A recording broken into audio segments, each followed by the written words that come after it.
My grandfather felt limited in Israel.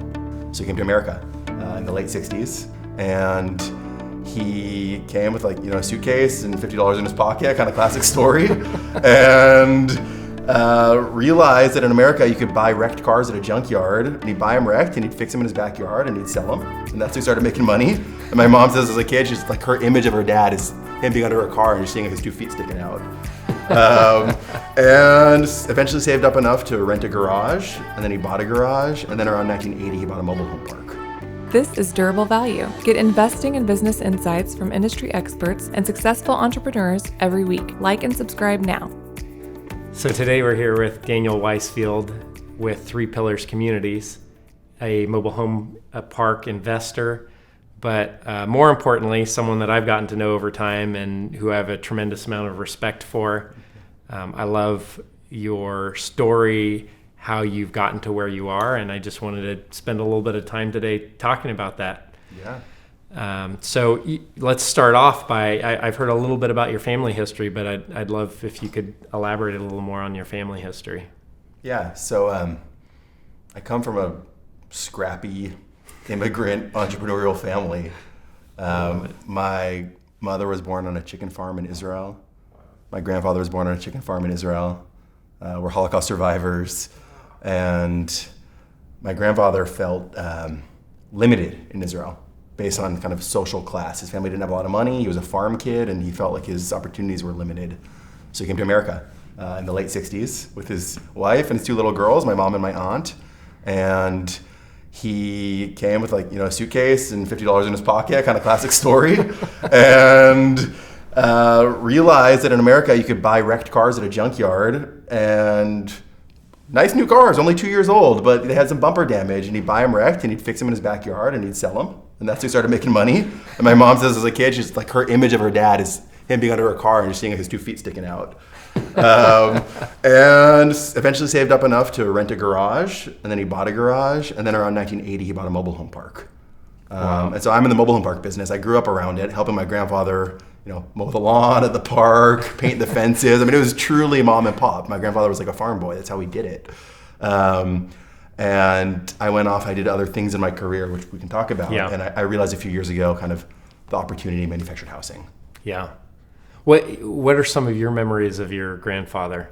And particularly as it relates to business or work ethic or that sort of thing? Well, I mean, I guess I should say, memories isn't just in the past. I'm very grateful he's still alive. He's going to turn 90 next year, and so he's kind of a hero and a mentor for me, and I talk to him regularly. Yeah. And he's still, as I was learning the business, he was kind of a business advisor. Yeah. Now, I talk to him about business to give him joy, right? It energizes him. It gives him a lot of energy.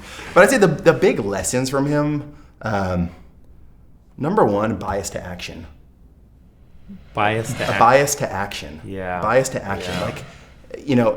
He told me when they had to overhaul a tractor when he was growing up, they didn't have a Napa Auto Parts. You could go buy the head gasket kit. He's like, we'd pull it apart. There was no instruction manual. We'd figure out the gasket was busted. We'd take a piece of cardboard. We'd put it on top. We'd cut it to size, and then we'd put the head back on. We'd screw it in. We'd figure it out.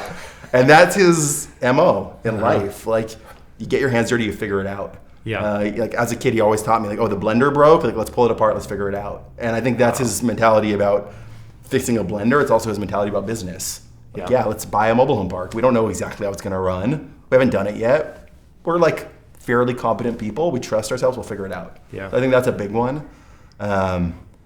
Second big lesson from my grandfather was, I can just picture his voice in my head. Daniel, don't pay rent. It is money down the toilet. You need to buy real estate. This is the biggest lesson from my grandfather is God bless America. You can come here, and it's crazy. It's so good. A bank will lend you money to buy an appreciating asset that cash flows, and then the government gives you a mortgage interest deduction, and the whole thing is rigged in favor of people who can save up enough capital to buy real estate. Yeah. And so it was really hammered into me, you don't want to rent, you want to save that money, you want to buy. Mm-hmm. And so, when I was married young, I was married at 23. My wife was, my life partner, and she also comes from a Holocaust survivor family, kind of immigrants who came to America with a similar mentality. And we pooled our life savings when we were like 24, and we bought a little duplex. And we, painted it ourselves, did the drywall, GC'd this renovation, actually turned it into a triplex, got another unit added. Wow. Lived in it, rented it out, and that was our first deal. We learned how to be real estate entrepreneurs because of these family values. That's amazing. Yeah. Well, it's interesting. You mentioned the word scrappy background. Yet I look at your resume and your Yale undergrad, magna cum laude, Yale law, Yale MBA. You worked for this small company called McKinsey & Company. You look at that and it's like, okay, we know this person's trajectory. We know where they're going. They're starting out in the consulting world, and then they're working their way up to partner and living this. From an entrepreneur's perspective, living this very predestined path. What changed? What took you off of that path, and why? Kind of getting into that psychology maybe a little bit. When I was doing all those things, I sometimes felt like I had a double life. Superficially, yeah, I'm like Yale law, Yale MBA, working in the fancy corporate world. But inside who I am, I'm come from, like I said, this scrappy entrepreneurial family where I was out there, mowing the lawn with my grandfather and trying to help him fix cars. And at some point when I was kind of in that consulting grind, I learned a lot at McKinsey. I'm grateful for it. I served, Fortune 100 clients. I was in boardrooms. That was great. But, at a certain point, you're on that treadmill and you're figuring out, what do I want from my life? Yeah. Who do I want to be when I grow up? Yeah. And I just thought, do I want to continue on this kind of quote unquote golden path and try and become a partner at a consulting firm and keep working, 68 hours a week and earning a W-2 salary? Or do I want to be like my grandfather, who didn't have the benefits of an education, didn't speak English the way I speak English, but worked really hard and built real wealth for himself and his family while also providing great housing to his tenants, right? And he can go to sleep every night thinking, I'm doing something positive in the world for my tenants, and I own it myself and I don't have a boss. And, it took a lot of courage. Yeah. I'd been on this very conventional path and I checked all those boxes of having a fancy resume, right? And it's easy and comfortable to, keep doing the right thing. Yeah. But I had to really look in the mirror and think, who do I want to be? Yeah. And I wanted to be more like my grandfather. By the end of 2021, what will work look like? Get our in-depth analysis and 5 predictions for the future of work and office space in our report, The Future of Work. Download at GresetaPartners.com. Obviously, part of the reason people go that route is because it's a lucrative path. The McKinsey & Company or whatever partner, just even from a mechanical standpoint or whatever, pragmatic, how did you make that shift from I'm getting a nice compensation to I got to put bread on the table? So I've got a business partner. He's my wife's brother. And both of us decided to take this plunge, and it was pretty lean. We didn't pay ourselves a salary, and we didn't raise outside money. We were bootstrapping it. Yeah. So we were both fortunate to kind of live off of our wives' salaries for a while. Our wives were the ones who were kind of, putting bread on the table, living off savings. Yeah. And then we were fortunate. I don't want to, success is part hard work and part luck. Yeah. Right. Yeah. And so we had a lot of good luck or divine providence, whatever you want to call it. Yeah. And in my case, my family had been doing mobile home parks. We were able to take over management of their portfolio and professionalize it. And so we started getting some management fee income coming in the door at a certain point. Yeah. And then what caused the pivot to investing? Today, by the way, for people listening in, you syndicate investors into these mobile home park communities. How did that transition occur? So that was the goal, right? I left my cushy job, and I wanted to be an entrepreneur. I wanted to go buy real estate, improve it, operate it, create great communities for our residents, and build long-term wealth for my investors and myself. We picked a niche asset class, mobile home parks, where I think, I won't give the whole spiel, but there's a lot of reasons why it's a really good asset class. Basically, people always need a place to live, and it's really cheap. Yeah. So even in a recession, they stay full and they perform. Yeah. That's the basic story. Yeah. It's a really good asset class, and we had a running start because of, I grew up around this stuff. Yeah. So we picked this niche and started looking for deals. And we said, we got to be scrappy, we got to be nimble, we're going to be lean. The first deal we did was a tiny, ugly $100,000 mobile home park. And we bought it at a tax auction. And, we got into contract. And then we're like, oh, shoot. Or actually, we didn't actually say, oh, shoot. We said something else. We said, oh, shoot.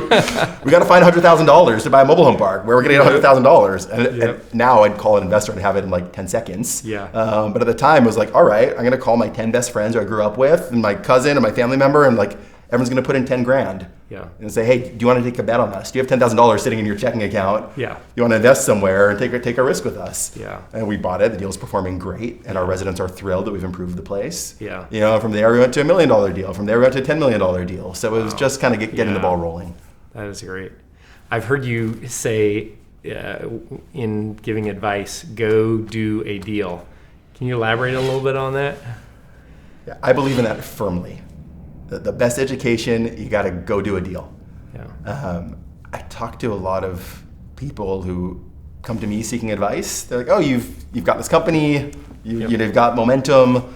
How can I be a real estate investor? I'm spending so much time, online looking at biggerpockets.com or going to seminars, whatever it is. And I'm like, dude, you want to learn how to be a real estate entrepreneur? You got to go do a deal.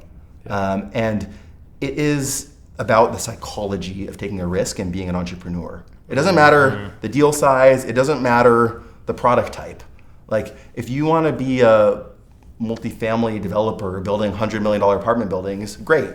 But like, go start by buying a crappy single family house for $100K or $200K or whatever it is, renovating it, getting it rented out, seeing what it feels like to be a landlord. If you like it, if you like taking those risks, making those decisions, and then reaping the reward, great, then you go do a bigger deal. If you don't like it, fine. Maybe it's not for you. That's totally fine also. But I think like you're not going to know that until you do a deal. So the faster you can do a deal, I think the better. So you mentioned on your first deals, calling up friends, family, asking for small checks, take a bet on you. I'm guessing that's not how it works today. Can you describe a little bit about how you've raised capital over time and what your investors look like today? Yeah. I mean, it's actually not so different today. I mean, our DNA has been, I'd say it's a Scrappy Capital model, which matches our Scrappy operating approach, if that makes sense. We don't have institutional backers. We don't have kind of family offices with deep pockets who we can call up. We started out with our friends and family, and it's kind of grown from there organically into a broader circle of small investors. So now I have a big list of them, and it's easy for me to raise money because I have the track record. But our typical check size is still $50K, $100K. For us, a quote unquote big check is $300,000, which in the world of real estate is small. But we really like this model. We're providing great investment opportunities to people we care about. And as word has grown, right, now it's not just our friends and family, it's friends of friends, a family of family. And we've got a pretty big pool now of these individual investors who are seeking good opportunities. And they trust us. We've got a lot of trust with our investors, and that's something I find gratifying. It's really important to me. And it's nice to not have, a pension fund calling me with their foot on my neck, asking me for what's the quarterly results. I think my investors know that we're invested in the deal. I have my parents and my sister's money in the deal. They know like we're incentivized to get the best possible returns, and they trust that we're making the right decisions. Yeah, pretty much. Yeah, no, that makes sense. And why do you think people invest with you? I think two things. Number one, there's that trust. I've had investors tell me, and these are like sophisticated investors. One of my investors is a very successful multifamily developer in Miami. And he's told me, I don't know how to underwrite a mobile home park deal. Like, Daniel, when you send me a deal, I'm not trying to go through it and look at what's the net operating income and what's the occupancy. He's like, that's your business. I trust you. I trust you to make the decisions.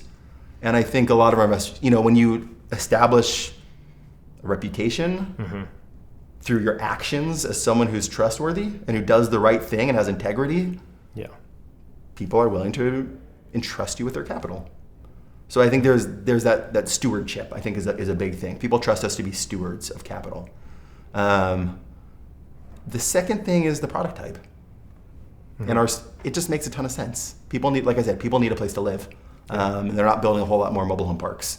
And so if people are looking for a recession-proof place to put their money, mobile home parks performed great in 08, 09. Right now during COVID, we've seen like minimal disruption in the business. We're at like 99% rent collections. Wow. There's lots of cheap debt available in our product type. So the asset class makes a lot of sense for getting steady income and building long-term wealth. Mm-hmm. How do you see the market playing out? Whether maybe speak a little bit about the broader real estate market and then specifically mobile homes, given that we've confronted a year that we never could have anticipated. Right? Yeah. So I thought in 2020 we'd be cruising along doing what we've been doing. It's actually thrown us many curveballs. Yeah. But it's interesting. I'd say our economy is being disrupted. Mm-hmm. You've got bankruptcies you never expected to see within the real estate sector. You're seeing retail, hospitality getting hit really hard. Mm-hmm. And within our space, investor demand is just going up. Valuations are going up. In the past 6 months, I've seen a marked increase in valuations for mobile home parks, because when you're looking at the global economy and you're figuring out where do you want to put capital, housing is really stable, mobile home parks are really stable. I think a lot of new investors are coming into the space, and demand is going up. So, for us as owners, that's great. We love when our valuations go up. For us as buyers, that's tough, right? You know that very well. Absolutely. So it is, like I said, we pride ourselves on being scrappy and being flexible and being able to pivot. And so, we're doing two things. On the one hand, we are starting to look for some of those institutional capital relationships that we have not had historically, like life insurance companies who, maybe they're willing to pay more for assets and get a lower return because it's going to be a super steady long-term yield. Yeah. So we're looking for that capital. But at the same time, we're looking at new markets. We're looking at kind of lots of those scrappy sub-institutional deals that fly under the radar. Yeah.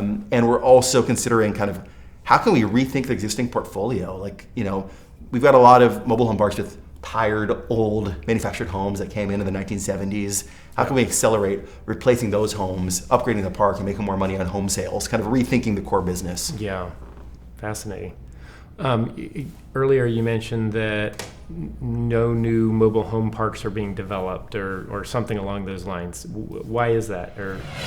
So historically, these are trailer parks. Mm-hmm. They're taboo, right? The last thing you want in your neighborhood is a trailer park, right? Like it's about as bad as like a refinery or a garbage dump, right? That was the perception. Yeah. And 20 years ago, like my grandfather went to a cocktail party and told people in polite company that he was a trailer park guy. They look at him like he smelled. Yeah. And actually he might have smelled like gasoline or like the stuff for fixing his cars, but that's another story.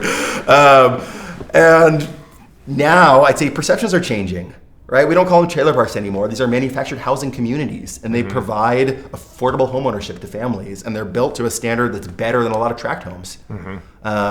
And so I think there is a lot of need in the market to develop this type of affordable housing product. But we're overcoming a lot of headwinds from communities, kind of the classic NIMBY, not in my backyard neighbor who doesn't want new development and they don't want what they perceive as a trailer park. So that's what's made it tough historically, but you are seeing new manufactured housing communities getting built in Florida, in Texas, in some of the markets that are more development friendly. Got it. And we would love to do it in our core markets on the West Coast, California, Oregon, Washington, Idaho, Arizona. Those are the states where we play, where we're strong. Yeah. And we're exploring opportunities to develop new parks. Interesting. Throughout your investing career, I'd be curious to know of a deal that you passed on, and looking back, you feel like you weren't sure if you made the right decision or not.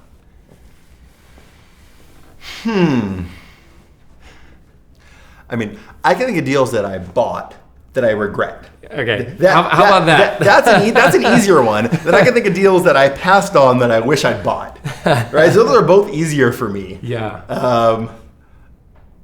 What do you where what I'm direction just do you kind of want to go in thinking it? more learning experiences along the way. Yeah. Things that have helped make you a sharper investor Mm-hmm. as you go through. If you can think of a name of a particular Yeah, property absolutely. that's got lesson all over it. Oh my God, yeah, okay. So, it's easy to talk about the wins, right? Like, Yeah. I could tell you Yeah. my win story, and it's Renton Highland Manor in the Seattle market. I love it for all the following reasons. Our worst deal is Puyallup River RV Park. It's outside Seattle.